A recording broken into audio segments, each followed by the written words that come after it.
Сәлем достар, бүгін біз осындай өте дәмді, нәзік және жұмсақ болып шығатын сүзбелі чизкейк пісіреміз. Видеоны соңына дейін қарап, менімен бірге дайындап көріңіздер. Бізге қажет сүзбе, ұн, қант, 20% қаймақ, жұмыртқа, сармай және қопсытқыш. Алдымен ұнымызды жақсылап електен өткіземіз.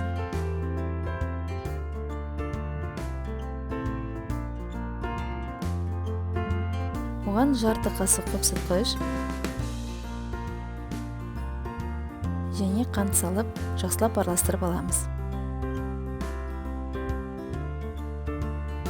Енді осыған жұмсақ сарымайды салып, тағы да араластырамыз. Соңында бір жұмыртқа салып, қамыр дайындаймыз.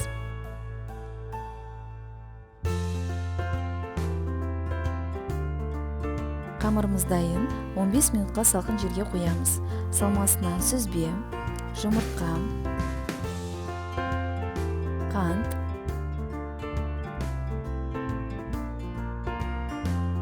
ванильный сахар,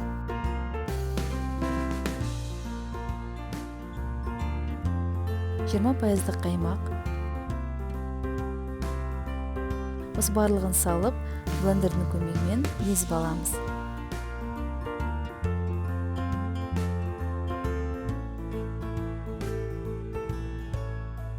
Салмамыз дайын. Пергамент қағазын алып, оны формаға орналастырамыз. Қабырғасына май жағып шығамыз.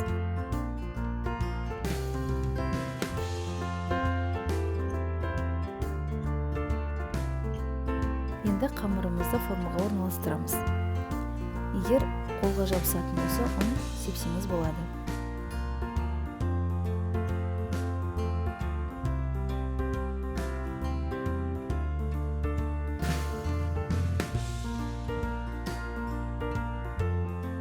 Формамыз дайын.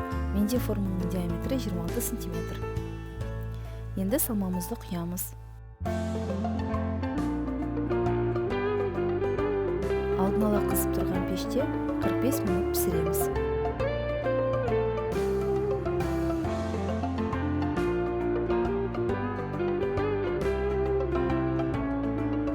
Сүзбелі чизкейк дайын.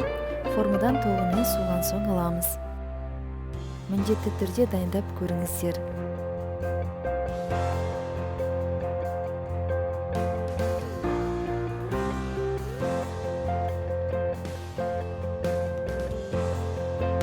Өте жұмсақ, нәзік болып шығады. Астарыңыз дәмді болсын.